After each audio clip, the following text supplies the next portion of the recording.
অন্তরত চলি থকা প্রতীকুধর তীব্র দাবানল কি অন্তরতেই নুমাব দিব পারি বান্ধবে কান্দব দাহ করে মোরে বংশ নিক্ষেপ করার দিন ধরে আজের পর্যন্ত জলে সময়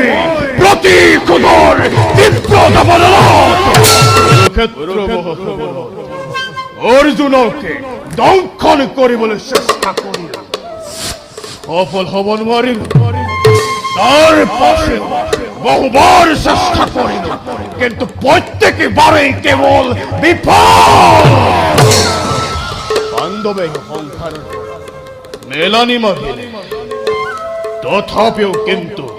বান্ধব বংশর নাশ করার পন্মূর নহলে পুরন বর্তমানেও জীবিত বান্ধবর নতে হস্তিনার রাজা পরীক্ষিত বুঝিল এই দরে আর নহল কাজের পরাময় পরীক্ষিত করি মনে স্থান কাল পাত্র ভেদে অভিধান জয় নিজ কর্তব্যময় করিমে সাধন